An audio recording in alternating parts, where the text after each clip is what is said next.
Alhamdulillah wa salatu wa salam ala rasulillah Muhammad bin Abdullah wa ala alihi wa sahbihi wa man wala ba'd. So eléyìí ni continuation lórí ọ̀rọ̀ wa tá tí ń bá bọ̀ nípa ìfi ìdáhùn gba ọ̀nà Bíbélì lórí oní ẹni tó ń ka Bíbélì fi tako ẹ̀sìn láti jẹ́ ká mọ̀ pé Bíbélì gan tó ń ta gan tó ń kírun ká gan ó mọ ibi tó níbi tó mọ̀ níbẹ̀,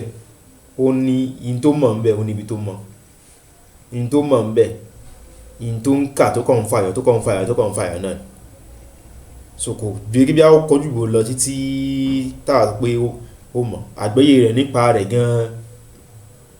ọ̀nba wérénte tí ẹ pé tàbá ní kàwó gan láti pé àgbọ́yé náà ló ti nípa rẹ̀. So Bíbélì náà ló ń kà tó sọ pé Jésù padà mọ́. This ó sì wà ní Acts of Apostles chapter 1 verse 11 or verse 10 pé ní bọ́sì ṣe ń wò tó ń tẹjúmọ́ lókè ọ̀run tó ń lọ lókè ọ̀run tó tẹjúmọ́ lókè ọ̀run, áńgẹ́lì méjì dúró tó wọ́n wà nínú aṣọ wọn fún aṣọ àlà wípé kì í ṣe tẹ́yìn fi ń tẹjúmọ́ lókè ọ̀run, Jésù Kristi tẹ́yìn tó ń lọ lókè ọ̀run ó ń padà bọ̀ bẹ́ẹ̀ gẹ́gẹ́ bó ṣe lọ, ẹni pé bó ṣe ń lọ yóò padà bọ̀ bẹ́ẹ̀, tó ń tọ́ka sí pé Bíbélì gan sọ pé Jésù gbọ́, ó sì ní Bíbélì ló ń kàwé Jésù padà mọ́. Ok, tó bá sọ pé takọ́nà ìwé láwàá gbà, ṣé èyí tí wọ́n ń kà lẹ́nu májẹ̀mú láíláí láàgbà àgbélé májẹ̀mú tuntun Acts of Apostles tó tún sọ bó ṣe padà wá pé bó ṣe lọ iná ní ṣe kí ni ní ṣe padà wá, tó sùn jẹ́ ìtako àwọn ọmọdé àtọ́sẹ pé Jésù mísàgọ́lá mọ̀dà àwọn ni Jésù tó sì padà wá, ṣe pé ní wọ́n ní bó ṣe ń lọ náà ni ó ṣe kí ni yóò ṣe padà wá. Ẹ̀yin náà sì máa ń ka Bíbélì la fi sọ pé ó jẹ́ ìtako yìí náà pé káwà káwò tẹ̀ ń ṣe kò ń ṣe Bíbélì lẹ́rí tiwa, Bíbélì tẹ̀ ń ká yẹn náà láyé fi sọ pé òun gan ẹ̀ríkà. Ẹ wá rí ta fẹ́ sọ láàárọ̀ yìí, òun náà ni ìsọkúsọ tó tún wá fi Bíbélì tó tún wá àwọn ẹ̀kọ́ tó wá ti pé Bíbélì tó sọ nìyí àbí tí òun rí nínú Kùránì tó yẹ sí pé ní Kùránì àdìsí sọ tí ò fẹ́ gba àdìsí wọlé. Àwọn nǹkan yẹn bí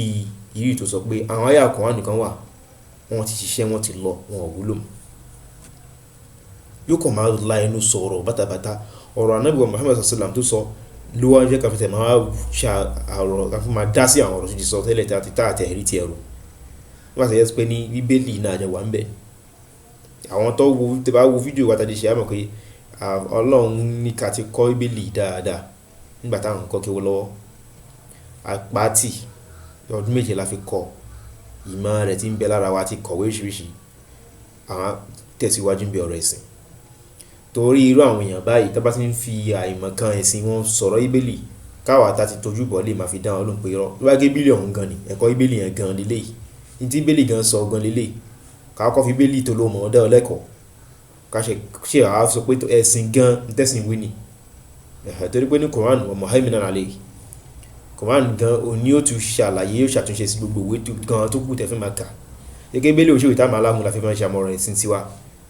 Kùránì ni yóò tún wá ṣàlàyé yóò tún wá ṣàtúnṣe lórí gbogbo ọ̀rọ̀ tó ń bẹ náà àwọn ìwé tó kù tí Bíbélì ń bẹ. Ṣùgbọ́n láti jẹ́ kó mọ̀ pé Bíbélì tó lóun wá ẹ̀rùn lọ́fẹ́ kà ní ó dá tó bá ń Jésù padà mọ́ pé Bíbélì lẹ́rí ẹ̀ Bíbélì náà ló sọ pé Jésù ń gbọ́ yìí. A wo ayálu Kùránì tó sọ pé kò iṣẹ́ mọ́ àti fèsì lórí rẹ̀ gba ọ̀nà ẹ̀sìn pé ní àìmọ̀kan ní ìdàlámù. Ṣùgbọ́n Bíbélì tó bá yẹ kó wọ̀ tó wá mọ Bíbélì yẹn tó lóun tó yẹ pé ó mọ Bíbélì yẹn ó mọ dáadáa ni wàá mọ̀ pé ní ìsọkúsọ yẹn gan Bíbélì gan ó takò kí èèyàn sọ ìsọkúsọ bẹ́ẹ̀ wọ́n sì mọ̀ pé kò yẹ kó sọ nǹkan bẹ́ẹ̀. Ẹ wo ẹsẹ̀ kan wà ní Bíbélì ó clear gan òun mọ̀ ní kankan kà òun ní tù máa tún tẹnu mọ́ ju àwọn tó kù tí màá mú wá láti fi báàkì rẹ̀ lọ. Ẹsẹ̀ Bíbélì gan ni òun gan mo kọ́kọ́ mọ̀ nígbà tí mo tẹ̀lé àbọ̀ ìwọlé káàkiri òun mo kọ́kọ́ mọ̀ náà àwọn ẹsẹ̀ tó kù tó sọ ọ̀rọ̀ yìí nínú àwọn nǹkan tí mo ti kọ́ nígbà tí mo ń ka Bíbélì lẹ́yìn àbọ̀ ìwọlé tó sọ orú ọ̀rọ̀ yìí àwọn ẹsẹ̀ Bíbélì tó kù tó sọ orú ẹ̀yìn máa kà fún yín. Ṣùgbọ́n ilé tí mo fẹ́ tẹnumọ́ yìí òun tí mo ti pẹ́tipẹ́tipẹ́ kí n tẹ̀síwọ́n máa kọ́ àwọn tó kù yìí. Wípé ní ó wà ní Isaiah chapter 40 verse 8 Isaiah 40 yẹn ó ní àwọn ọ̀rọ̀ tó make sense nínú gan. Isaiah 40 Isaiah 42 Ọlọ́run ó wà ńbẹ̀ nípa ìsọpọ̀rọ̀ Ọlọ́run wà ńbẹ̀ àti ọ̀rọ̀ Ọlọ́run àti nípa ọ̀rọ̀ Ọlọ́run pé Ọlọ́run òun lolúwa kò ń ṣe òun ti ní kò lórogún òun náà ní olùgbàlà òun gangan ayé máa ka àwọn ọ̀rọ̀ yẹn ńbẹ̀ ìsọpọ̀rọ̀ Ọlọ́run ni mi ìsọpọ̀rọ̀ Ọlọ́run kọ́ ṣùgbọ́n àwọn ọ̀rọ̀ yẹn ó wà ńbẹ̀ tẹ́ máa kà bẹ́ẹ̀ tí mò ń sọ nìyẹn. So àwọn ọ̀rọ̀ nípa ọ̀rọ̀ Ọlọ́run náà irú ìtìfẹ́ sọ yìí náà iná Isaiah náà ti gbà. Isaiah 40 verse 8 ó sọ ìpè ní koríko ń rọ̀ ìtànná rẹ̀ tẹ́ bá gbin grass dúdú English ẹ̀kan sọ pé ní the grass fades the flower withers but the word of our Lord will stand forever. Inkan English ẹ̀ fún yín. Koríko ń rọ̀ ìtànná rẹ̀ ìgbọ́rọ̀ Ọlọ́run Olúwa wa yóò máa bẹ láéláé ni. Tí Bíbélì bá sọ pé ọ̀rọ̀ Ọlọ́run Olúwa ó fi ṣàpèjú ẹ̀ ní pé òwò koríko tó bá yá ti kíní tó bá yá á padà di pé ó ṣá. Ó rí ìtànná flower tó bá yá á padà rẹ̀ dànù tí ò ní sí kankan bẹ́ẹ̀ mọ́. Ó fi ṣàpèjú ẹ̀ ní ọmọ ènìyàn gan yóò padà kú. Ayé yóò padà gbé nǹkan tó yóò padà tán. Ìgbọ́rọ̀ Ọlọ́run yóò máa bẹ láéláé ni Ọlọ́run kì í nígbà tó máa ń tán pé ìgbà yìí kò ṣiṣẹ́ mọ́. Tí o bá mọ Bíbélì yìí ni máa sọ bá ti bàtí kàtìkàtì lẹ́nu pé àyà kan á nìkan lọ ìyàpọ̀jú ẹ̀ ní ìdájà Ọlọ́run sì ṣe iná fánà bí ó sì ṣe kìíní torí náà kò wúlò mọ́ níbi àìmọ̀ kan rẹ tó lágbára dé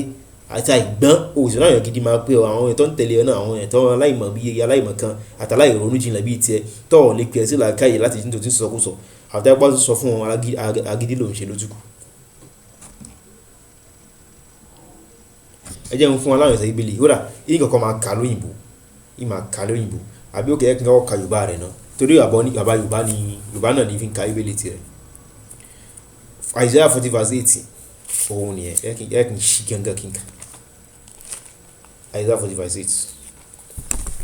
Isaiah 40 ó sọ ìpè ní 14 ó ní koríko ń rọ̀ ìtànná rẹ̀ ṣùgbọ́n ọ̀rọ̀ Ọlọ́run wa yóò dúró láéláé. Isaiah 40 verse 8. Ẹ wá rí tẹ́ bá wo Isaiah 59 mo sọ pé ọ̀rọ̀ yìí pọ̀ náà Isaiah àwọn ọ̀rọ̀ báyìí ó pọ̀ náà Isaiah. Ẹ wo Isaiah 59 ẹ wo 21 ó ní ti ẹ̀mí èyí ni ó ní ti èmi o Ọlọ́run ló ń sọ̀rọ̀ ó ní ti èmi èyí ni májẹ̀mú mi pẹ̀lú wọn ìwọ́ parí ni ọ̀rọ̀ tí fẹ́ lò wá bọ̀yẹ́ kà láti bẹ̀rẹ̀ ní ti èmi èyí ni májẹ̀mú mi pẹ̀lú wọn ni Olúwa wí ẹ̀mí mi tí ó wà lára rẹ̀ àti ọ̀rọ̀ mi tí mo fi sí ẹnu tí ẹ̀mí mi tí ń wà lára rẹ̀ àti ọ̀rọ̀ mi tí mo fi sẹ́nu rẹ̀ kì yóò kúrò ní ẹnu rẹ tàbí kúrò lẹ́nu irú ọmọ rẹ. Ẹ̀mí mi tí wà lára ó ní àwọn tọ́lọ́run bá sọ̀rọ̀ yìí bọ̀ tí ń bá gbàgbé. So Isaiah sọ̀rọ̀ nípa ọ̀rọ̀ Ọlọ́run so tó wá ń sọ nípa pé ọ̀rọ̀ ọ̀hún yóò dúró láéláé. So Ọlọ́run Isaiah wa ń sọ pé ní pé wòlíì Isaiah la máa ń pè ó wá ní Ọlọ́run sọ pé ní ọ̀rọ̀ mi tí ó ṣe kíni tí wà lára rẹ̀ ẹ̀mí òun tí wà lára rẹ̀ àti ọ̀rọ̀ òun tí òun fi sí ẹnu rẹ̀ kì yóò kúrò ní ẹnu rẹ̀ tàbí kúrò ní lẹ́nu irú ọmọ rẹ̀ tàbí kúrò lẹ́nu irú ọmọ rẹ̀ àwọn generation rẹ̀ yóò máa wà ọ̀rọ̀ mi yóò máa lọ ni. Ó wá tún wá sọ clearly pé ni Olúwa wí láti ìsìn yìí lọ àti láéláé. Kí ló ń pè ní láéláé? Ṣé láéláé nígbà ni yóò máa láéláé náà ọ̀rọ̀ Ọlọ́run nìyẹn. Ẹ kí n kó ná Isaiah mo ti fẹ́ wá sí májẹ̀mú mímọ́ ẹ kí n lọ sí sáàmù náà òbí tẹ́ ti rí àwọn ọ̀rọ̀ báyìí sáàmù náà wà bẹ́ẹ̀ bí mo fi sáàmù náà sí ẹ kí n lọ sí sáàmù last verse máa lọ mú Psalm 119 verse 91. So a rí pé psalm yìí ti orin Dávidi kan ló máa ń pè orin Dávidi ẹ jẹ́ psalm yẹn so òun ni 119 verse 119 verse 89 ẹ̀kìn kàláti 89 ó ní Olúwa láé ìyẹn ni pé láéláé ọ̀rọ̀ rẹ kalẹ̀ ní ọ̀run, ìyẹn ni pé ní láéláé ọ̀rọ̀ rẹ ṣe kí ni ó kalẹ̀ ní ọ̀run, ọ̀rọ̀ rẹ ó ń ṣe ń tọ́ sọ̀kalẹ̀ ọ̀rọ̀ ti sọ ọ̀rọ̀ látọ̀run wá yóò sì ṣe kí ni láéláé náà ni ó sì máa bẹ̀ ń bẹ̀, ó sì kalẹ̀ ní ọ̀run láéláé ni ó sì wà. Ọ̀rọ̀ ẹ̀rí kan ti nìyẹn. Ẹ jẹ́ kí n lọ sínú májẹ̀mú tuntun sìn John ní kan mú. So ọ̀rọ̀ Jésù yẹn ní mú John 10 verse 35 tó sọ pé ní and scriptures cannot be broken. John 10 verse 35 Yorùbá rẹ̀ ní fẹ́ kà ní èrè English yẹn ló yá sẹ́mi lẹ́nu dáadáa. Yorùbá rẹ̀ ní fẹ́ kà ní John 10:35 ni tó sọ pé ní tí òun bá pè wọ́n ní Ọlọ́run. So Yorùbá rẹ̀ 35 so ìwé yìí ti pẹ́ dé pé ó tún ń bù mọ́ra wọn ni ẹ̀rí ó ń bù mọ́ra wọn yóò mo ti gbé so ó yá 35 dà ó ní bí ó bá pè wọ́n ní Ọlọ́run àwọn ẹni tí a fi ọ̀rọ̀ Ọlọ́run fún kò sí àkọsílẹ̀ bá ìwé a kò sì lè bà ìwé mímọ́ jẹ́. The scriptures cannot be broken. A kò sì lè bà ìwé mímọ́ jẹ́. So ẹ̀yìn ẹ̀ lè máa torí pé mi fẹ́ gbé láti John lọ sàlẹ̀ torí àwọn ìwé tó kì í fẹ́ mú wá bíi Peter bíi kankan bíi Matthew. Okay, Matthew gan ti ṣáájú John. But afẹ́ ló mẹ́ni pé ní a kò sì lè bà ìwé mímọ́ jẹ́. Ọ̀rọ̀ Ọlọ́run tàbí sọ tó ti sọ ẹ̀fí ò lè fọwọ́ bàjẹ́ kan ò lè fi kankan ṣe pé nǹkan kò wúlò mọ́ àbí kò ìtumọ̀ rẹ̀ ò ṣe mọ́. Bíbélì bá ń kọ́ ẹ láwọn ẹ̀kọ́ báyìí ìwọ ló máa sọ kàtìkàtì sí Kùránì tí wúwẹ́ pé ìwọ náà mọ̀ pé Bíbélì ò lè fi wé ò lè fi sọ ìwọ náà mọ̀ pé Kùránì náà ló dáa lọ fi ń pa àwọn ẹ̀kọ́ ònú Kìrìsìtẹ́nì wá sínú Islam. Tí Bíbélì tó wá mọ̀ wá tó bá pò mọ̀ àwọn ilé ní ọ̀wá ní wàá sọ kàtìkàtì páyà Kùránì kò ń ṣe ó ṣe dá sí Bíbélì nìkan kó má tẹnubọ̀ tó mọ̀. Jẹ́ ń lọ Matthew yẹn ó tọ́ ní 15:18 yẹn in fact Matthew yẹn nígbà tí ọkọ lọ ó ní ṣùgbọ́n nǹkan wo ni nǹkan wọ̀nyí tí ó ti ẹnu jáde inú ọkàn ni ó ti wá wọ́n á sì sọ ènìyàn di aláìmọ́ nítorí láti inú ọkàn ni irọ́ burú ti jáde wá ìpa ènìyàn panṣágà àgbèrè olè ẹ̀rí èké àti ọ̀rọ̀ burú. So níbẹ̀ yẹn ó ń sọ àwọn ọ̀rọ̀ bọ̀ yíbọ̀ ni ó wá ní so ibẹ̀ yẹn àwọn ọ̀rọ̀ tó ń sọ nìyẹn nípa ọ̀rọ̀ tí a fẹ́ sọ kọ́ nílé mi wo kìíní 15 ni mo ń kà 5 ni mo fẹ́ kà. So 5 yẹn ó ń sọ pé ní verse 18 ó ní lóòótọ́ truly I said to her lóòótọ́ ni mo ṣàwí fún yín títí ọ̀run ayé yóò fi kọjá lọ ohun kínkínní kan nínú òfin kì yóò kọjá. Nínú ọ̀rọ̀ Ọlọ́run ni o torí òfin kò sọ tẹwà Ọlọ́run kì yóò kọjá bí ó ti wù kí ó rí títí gbogbo rẹ̀ yóò fi ṣẹ. Ẹ máa wò Jamiu Adegunwa ronú títí rẹ̀ yóò fi ṣẹ. Ìyẹn wàá sọ pé ní ayé Al-Qur'ani kan ti ṣe kinní kan ó sì wúlò yóò sọ pé títí tí ọ̀run àti ayé yóò fi tán nǹkan kan ò ní ṣe kíni kò ní ṣaláìṣẹ ó sì ṣẹ ayé bẹ́ẹ̀ kọ́ ó ti ṣẹ ṣùgbọ́n nígbà tó bá ṣẹ ṣé kò wá wúlò mọ́ irú orí burúkú ò ní ṣe ọ̀hún táyà fi parẹ́ bò sí nǹkan kan tí Ọlọ́run yóò sọ pé yóò ṣẹlẹ̀ ẹni tí ó wáyé pé ní nǹkan yẹn kò wá ní ṣẹlẹ̀ kò sí ó wá túmọ̀ sí pé ọ̀rọ̀ Ọlọ́run yẹn wúlò mọ́ ṣùgbọ́n mo fi ń dẹ́ lóńgbà oríṣi àwọn ọ̀nà nígbà yẹn pé kíkà rẹ̀ gan-an ó mọ̀ bàdà tí ń bẹ fún ó mọ̀ lára tó máa gbà kíkà rẹ̀ gan-an ó mọ̀ lára tó máa gbà torí irú rí Ọlọ́run fi mú àyá Al-Qur'an nìkan ló fi jẹ́ pé kíkà rẹ̀ òfin rẹ̀ Ọlọ́run ti káńsù rẹ̀ nù Kùránì ká nílò mọ́ ṣùgbọ́n kíkà rẹ̀ ṣẹ́kù nígbà tá a fi takò àwọn ọmọ kọ̀díání wọn lẹ́yìn gulamod tó ní kò sí násìkò àmọ́sọ sọ àwọn àyá kan nìkan wà Ọlọ́run ti káńsù òfin wọn là ń pè ní násìkò ó sì fi àyá mi káńsù òfin wọn ṣùgbọ́n ó ṣẹ̀ wọ́n kù torí ká lè máa kà wọ́n kó lè jẹ́ ẹ̀kọ́ fún gbòòrò ẹ̀yìn Jamiu Adegunwa yìí náà torí pé ní ẹ mọ̀ pé amadé àdé máa béèrè pé sọ̀rọ̀ àwọn náà làákàyè làwọn máa fẹ́ lò ó sì làákàyè rẹ̀ sì kéré ó kéré gan tí ọ̀rọ̀ Ọlọ́run ọba tó lè ní ó fẹ́ fi tu ọ tẹríba fọ́rọ̀ Ọlọ́run ọ wà pé òun bẹ̀ náà ni ọgbọ́n wà ibẹ̀ ni làákàyè wà ibẹ̀ ni ìmọ̀ wà ibẹ̀ ló ire wà tó bá wọ pé ìbọn náà ti lóhun káńsù ọlọ́run bá tẹ̀ lóhun káńsù rẹ̀ lóòótọ́ kí ló ṣẹ́kù ẹ̀ sí á ní ó ṣẹ́kù rẹ̀ torí kó lè bí wá jẹ́ ìdáhùn fún irú Jamiu Adegunwa àtàwọn tó bá ń sọ bẹ́ẹ̀ báyà kan àwọn lè wúlò mọ́ á ní wọn wúlò tòun ti pọ́lọ̀ òfin rẹ̀ sí káńsù kíkà rẹ̀ sì ń wúlò òfin sọ fún mi pé ìzájà kíkà rẹ̀ lásán ó wúlò lẹ́yìn náà máa dúró ẹ̀kọ́ tá a mú jáde nínú ìzájà yẹn tá a ń lòdì ní tí ìzájà ò bá wúlò mọ́ àwọn ẹ̀kọ́ yìí náà ò ní wúlò mọ́ bí àwọn àsìkáàbù tá à ń ṣe bí àwọn kankan náà dáhùn tẹ́mi fún ọ nìyẹn torí pé ní ẹgbẹ́ fi lákòójú àyà tàṣínkà tí ò sì wúlò mọ́ ìsọ́sì bá kọ́ rọ̀ṣẹ̀ pọ́lọ̀ sọ pé nígbà àwọn tọkàn wọn bá kú kọ́ ṣe kí ni kọ́ dúró fọ́dún kan alhaul tọ́lọ̀ ń sọ nìyẹn a sì ń kanu sọ́ọ̀lù bá kọ́rọ̀ sọ ní láti bá kọ́rọ̀ alọ́run fàyà mi pààyà rẹ̀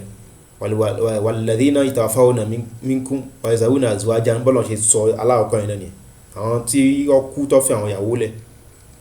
yatarabbasna bi anfusihinna arba'ata ashhurin wa ashra ọlọ́run pé yóò fẹ́ pọ̀ jù ókè òun dínkù kọ́ dúró fún oṣù 4 àtọjọ́ 10 ìyẹn là ń lò sí ibi yẹn àti parẹ́ ó sì ṣẹ́kù náà Al-Qur'an káwá ní àwọn yàkàn ìṣẹ́ mọ́ wà á ń kanu Qur'an kíkà rẹ̀ ọmọjọ́ tilawati inú ìwòyìn tó fàlù Qur'an nìyẹn ìta fi ń fi kíkà rẹ̀ ṣèjọsìn fàlà mélòó ni sáyẹ́nsì Qur'an tí wọ́n mọ̀ Jamiu Adegunwa ó tí ẹ̀mọ̀ kankan bẹ̀ jẹ́ nǹka mark náà sọ rọ̀rọ̀ gbọ́dọ̀ mátù ìgbọ̀n tó sọ ń bò mí jẹ́ nǹka ti mark oríkẹ̀ 13 verse 31 ní mi gbogbo orí ẹsẹ̀ yẹn English lè fi kọ́ Bibeli tèmi bọ̀ Yorùbá máa ń kà tẹ̀lé ẹbọ ìwọlé ọgbọ̀ èmi personally English ni mo láti bẹ̀rẹ̀ English ni mo ní interest dáadáa so Mark 13 verse 31 ṣe sọ fún mi pé mi ò gbàgbé Yorùbá tí pé tó wà ní English náà ló wà ní Yorùbá wọn náà gan-an àti mọ́kà Mark 13:31 Mark 13:31 ok Mark ló kéré jù ó kéré gan òun sì ló tẹ̀lé Matthew so 13:31 kódà 32 rẹ̀ mo ti mark ẹ̀ kalẹ̀ látọdún yẹn òun 32 rẹ̀ mo ti mark yìí látọdún yẹn ó ní 31 ó ní ọ̀run ayé yóò rí kọjá ṣùgbọ́n ọ̀rọ̀ mi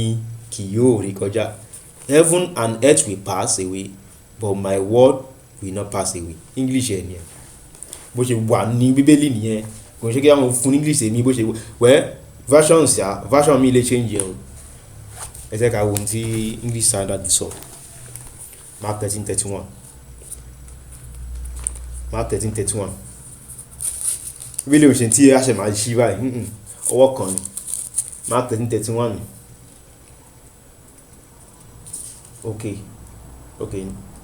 31 ẹ̀ òun ni ó kélé ìtìrín gan nífà so wọn tí wàá tó ní bó ṣe tó King James ọkì ìbọnú ara wọn ni o lè rí verse kan bí kò tí lọ rí kò ní gbéyà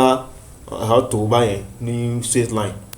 so 31 ó ní heaven and earth will pass away but my words will not pass away jẹun òwe àmọ́ lè rí ìmí tí ó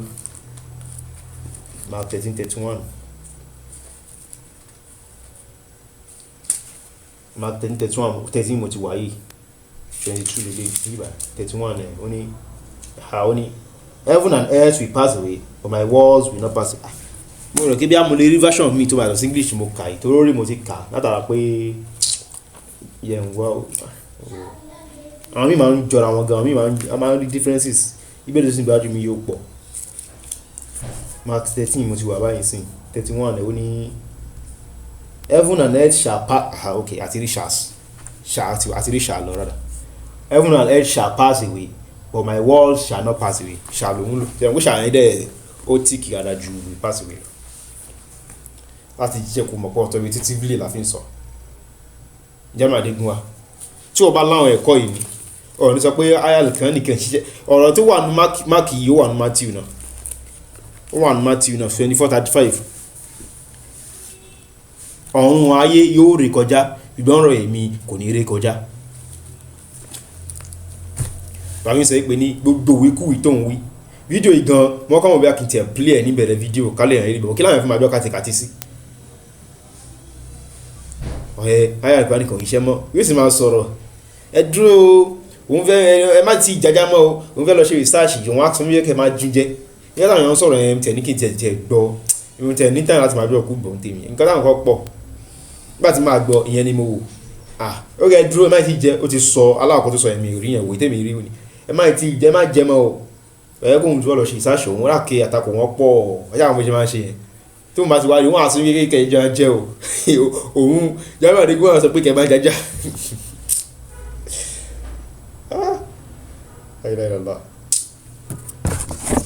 àwọn tó ń play ẹ̀ before election gan ẹ ṣe filẹ̀ káwọn ilé ìbáwọ̀ pé ó sọ báyìí